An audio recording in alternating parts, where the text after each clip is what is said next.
بسم اللہ الرحمن الرحیم۔ السلام علیکم دوستو، آج کی ویڈیو کا ہمارا موضوع ہے حضرت عیسیٰ علیہ السلام ابن مریم، جنہیں جیزس آف کرائسٹ بھی کہتے ہیں۔ مگر آگے بڑھنے سے پہلے تھوڑا سا بیک گراؤنڈ جاننا ضروری ہے، تب ہی آگے کی بات آپ کو اچھے طریقے سے سمجھ آئے گی۔ حضرت ابراہیم علیہ السلام کے دو بیٹے تھے، ایک حضرت اسماعیل علیہ السلام جنہیں مکہ میں بسایا، دوسرے بیٹے کا نام حضرت اسحاق علیہ السلام جنہیں فلسطین میں بسایا گیا۔ حضرت اسحاق علیہ السلام سے حضرت یعقوب علیہ السلام پیدا ہوئے اور ان کا لقب بنی اسرائیل تھا۔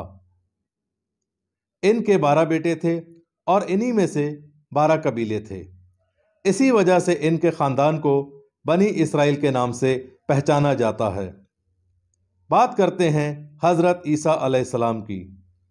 بہت سے لوگ ان کی محبت میں گمراہ ہو گئے اور بہت سے لوگ ان کی عداوت یا نفرت میں گمراہ ہو گئے۔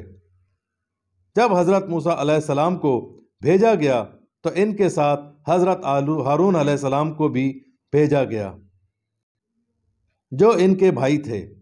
انہوں نے بنی اسرائیل کو فرعون سے آزادی دلوائی۔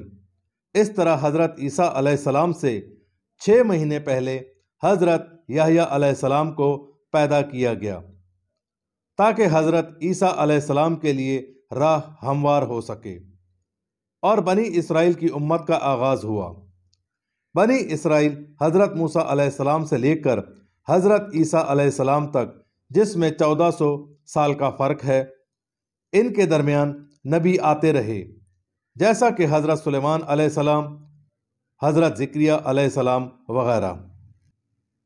حضرت زکریا علیہ السلام کی کوئی اولاد نہیں تھی اور بوڑھے بھی ہو چکے تھے، مگر اللہ تعالیٰ کے کام اللہ تعالیٰ ہی بہتر جانتا ہے، اور یہی حضرت زکریا علیہ السلام کی دعا بھی قبول ہونے جا رہی ہے۔ یعنی حضرت عیسیٰ علیہ السلام کے آنے سے پہلے، حضرت عیسیٰ علیہ السلام کی پیدائش سے پہلے اللہ تعالیٰ نے ایک اہتمام کرنا تھا، کیونکہ ان کی پیدائش غیر معمولی تھی۔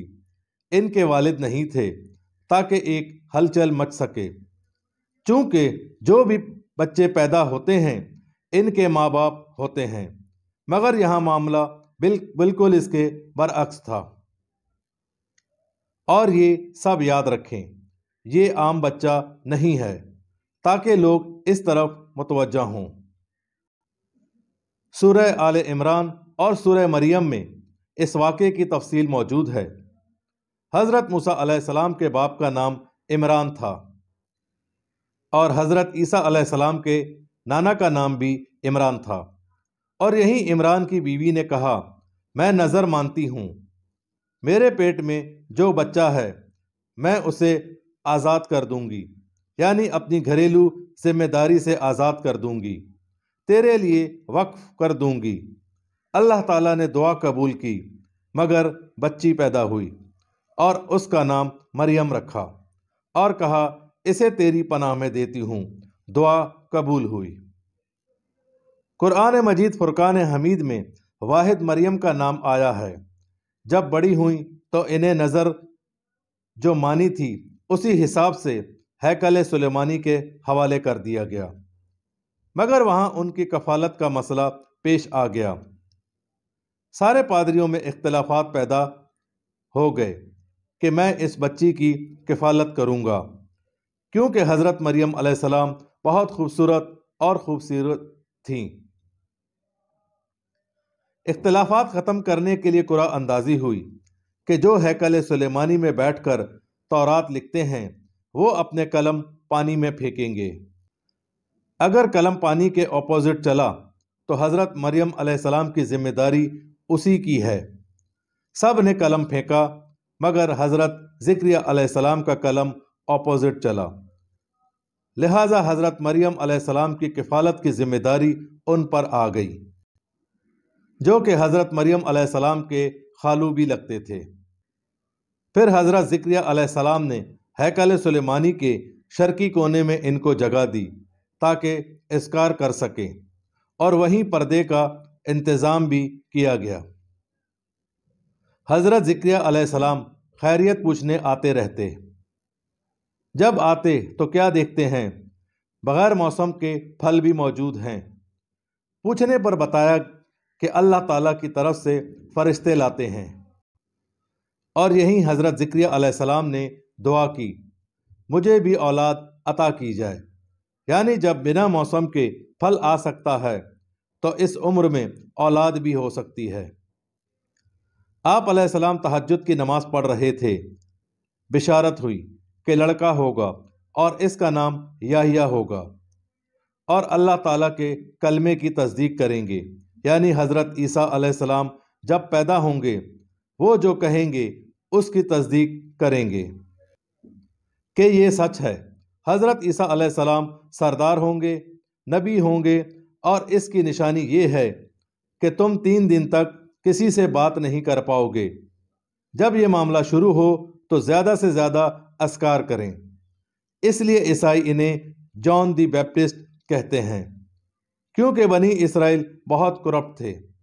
یہ انہیں تبلیغ کرتے مگر وہ نہ مانتے، اور بادشاہ نے انہیں اپنی بیوی کے کہنے پر حضرت زکریا علیہ السلام کو بغیر جرم کے قتل کروا دیا، کیونکہ رومن کی حکومت تھی اور یہودی ان کی سپورٹ تھی۔ حضرت عیسیٰ علیہ السلام کی پیدائش معجزانہ طریقے سے ہوئی، مگر بنی اسرائیل یہ نہ سمجھے۔ ایک فرشتے نے آ کر حضرت مریم علیہ السلام کو خوشخبری دی کہ تم پاک صاف ہو، اور تمہیں سارے جہانوں کی عورتوں پر ترجیح دی۔ ان کا نام عیسیٰ ابن مریم ہوگا۔ رب کی فرما برداری اختیار کرو، اللہ تمہیں کلمے کی خوشخبری دیتا ہے۔ حضرت مریم علیہ السلام گھبرا گئیں کہ لڑکا کیسے پیدا ہوگا، یہ ناممکن ہے، مجھے کسی نے ہاتھ تک نہیں لگایا۔ کہا گیا کہ اللہ تعالیٰ کا حکم ہے، یہ فیصلہ ہو چکا ہے، یہ اللہ کے لیے بہت آسان ہے۔ لہٰذا فرشتے نے رحم مادر میں پھونک ماری اور حمل ٹھہر گیا۔ اب ہیکل سلیمانی میں رکنا مشکل تھا، کیونکہ لوگ دیکھیں گے تو طرح طرح کے سوال کریں گے۔ ایک طوفان برپا ہو جائے گا۔ چنانچہ حضرت مریم علیہ السلام ہیکل سلیمانی سے 6 کلومیٹر دور دوسرے مقام پر منتقل ہو گئیں۔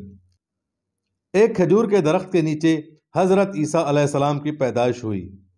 فکر لگی کہ بچہ کیا کھائے گا، لوگوں کو کیا جواب دوں گی، کہ اتنے میں ایک غیبی آواز آئی، یا فرشتے نے کہا، یا حضرت عیسیٰ علیہ السلام بول پڑے، آپ غمزدہ نہ ہوں، آپ کے قدموں کے نیچے پانی کا چشمہ جاری کر دیا گیا ہے، اور کھجور کے تنے کو ہلائیں، تازہ کھجور مل جائے گی۔ کھانے پینے کا بندوبست تو ہو گیا، اب مسئلہ آیا لوگوں کا کہ کیا کہیں گے۔ اس کا حل اللہ تعالیٰ کی طرف سے یہ آیا، اگر کوئی پوچھے تو کہنا میں نے رحمان کی طرف سے نظر مانی ہے کہ کسی سے بات نہیں کروں گی۔ یہ خاموشی کا روزہ تھا، اور بنی اسرائیل خاموشی کا روزہ رکھتے تھے۔ پھر حضرت مریم علیہ السلام یروشلم آئیں۔ لوگ پوچھنے لگے، یہ کیا تمہاری ماں تو بدکار نہیں تھی؟ مگر آپ نے حکم الہی سے اشارہ دیا، بچے سے پوچھو۔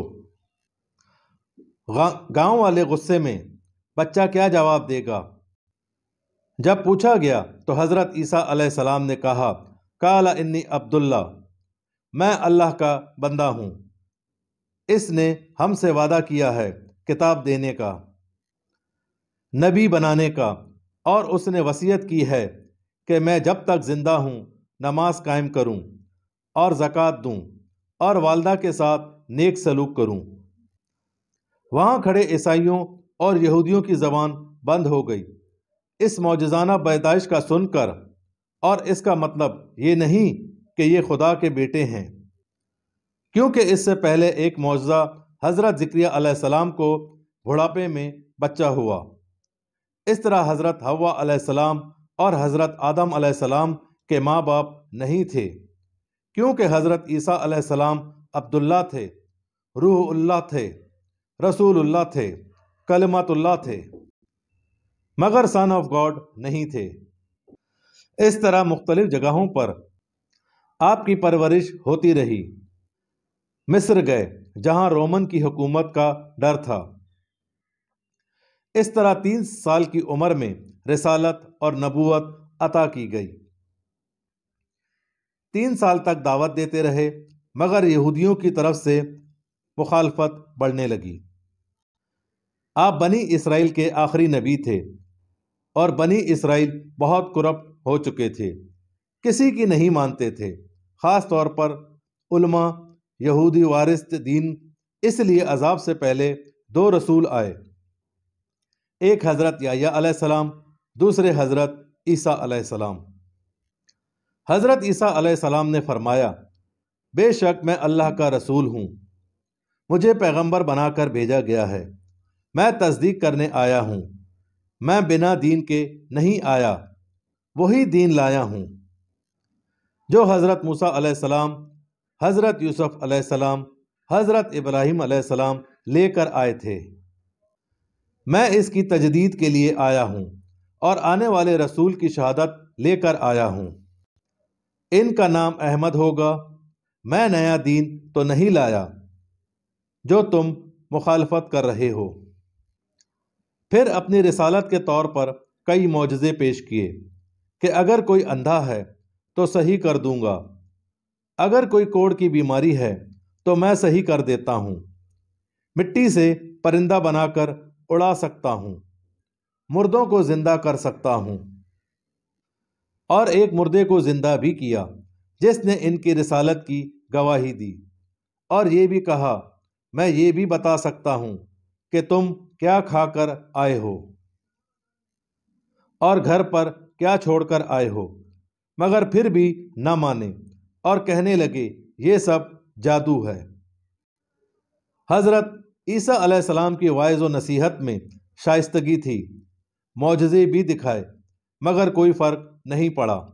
شروع میں اصلاحی انداز اختیار کیا مگر بعد میں انقلابی انداز میں بات کی، کیونکہ یہ لوگ راہ راست پر نہیں آ رہے تھے، اور آخر میں فرمایا اس راستے میں میرا ساتھ کون دے گا؟ ایک روایت کے مطابق 12 لوگ اور دوسری روایت کے مطابق آدھے لوگ ایمان لے آئے۔ علماء نے نہیں مانا کیونکہ رومن حکومت تھی اور بادشاہ ایک یہودی تھا۔ رومن کے متفقہ فیصلے میں حضرت عیسیٰ علیہ السلام کو نعوذ باللہ قتل کرنے کا فیصلہ ہوا کہ یہ واجب القتل ہے۔ دلیل یہ دی کہ یہ حضرت عیسیٰ علیہ السلام جادو کرتے ہیں اور جادو کفر ہے اور کافر مرتد ہے اور مرتد واجب القتل ہے۔ اسی دن رومن امپائر میں جشن کا دن تھا۔ بادشاہ کے سامنے 2 مقدمے تھے، دونوں کو پھانسی کی سزا تھی۔ علماء کے کہنے پر بادشاہ نے ایک کو معاف کر دیا جو کہ مجرم تھا، اور دوسرے حضرت عیسیٰ علیہ السلام کو معاف نہیں کیا بلکہ نعوذ باللہ سولی پر چڑھانے کا حکم دے دیا، جبکہ رسول کو کوئی قتل نہیں کر سکتا۔ انہوں نے نہ قتل کیا نہ سولی دی بلکہ آسمان پر زندہ اٹھا لیے گئے۔ آخری وقت میں حضرت عیسیٰ علیہ السلام کے ساتھ 12 شاگرد تھے، اور آپ نے کہا میرا ایک شاگرد دغا کرے گا، جبکہ ایک اور روایت کے مطابق شاگرد نے کہا آپ کی جگہ میں سولی پر چڑھ جاتا ہوں، واللہ عالم۔ رومن حضرت عیسیٰ علیہ السلام کو تلاش کر رہے تھے۔ ایک شاگرد نے مخبری کی کہ جب میں اندر جاؤں گا اور کہوں گا میرے آقا، جو میرے سے مخاطب ہوگا اسے پکڑ لینا، میں ان کی نگاہ میں نہیں گروں گا اور تمہارا کام بھی ہو جائے گا۔ مگر کوٹھڑی میں 4 فرشتے پہلے سے آ گئے جو حضرت عیسیٰ علیہ السلام کو لے گئے، اور جس نے بد عہدی کی اس کی شکل حضرت عیسیٰ علیہ السلام کی بنا دی۔ تلاش شروع ہو گئی، سارے شاگرد آ گئے اور کہنے لگے میرے آقا، میرے آقا۔ رومیوں نے اسے پکڑ لیا کیونکہ اسے پتہ ہی نہیں تھا کہ اس کی شکل تبدیل ہو چکی ہے۔ اللہ تعالیٰ نے انہیں دوسرے آسمان پر رکھا، اور آخری زمانے میں ان کا نزول ہوگا۔ حضرت عیسیٰ علیہ السلام آخرت میں عادل حکمران کے طور پر نازل ہوں گے۔ ان سے پہلے امام مہدی آئیں گے، دجال آئے گا جو ایک بہت بڑا فتنہ ہوگا۔ شام کی جامع مسجد کے مینار پر اتریں گے، یہودیوں کو قتل کریں گے اور دجال کو مقام لد، جہاں اس وقت لد ایئرپورٹ ہے، پکڑ کر قتل کریں گے۔ یہودی ختم ہو جائیں گے اور بچے ہوئے عیسائی مسلمان ہو جائیں گے۔ صلیب توڑ دیں گے اور کہیں گے مجھے تو صلیب نہیں دی گئی، جزیہ موقوف ہوگا، کیونکہ یہ سب مسلمان ہو چکے ہوں گے۔ خنزیر کو قتل کریں گے، اس کے بعد 40 سال تک زندہ رہیں گے۔ شادی کریں گے، بچے ہوں گے اور دنیا کا اختتام ہوگا، اور مسجد نبوی میں ان کی قبر مبارک بنے گی۔ چینل کو سبسکرائب کریں، ویڈیو کو لائک کریں اور کمنٹس باکس میں اپنی رائے کا اظہار ضرور کریں۔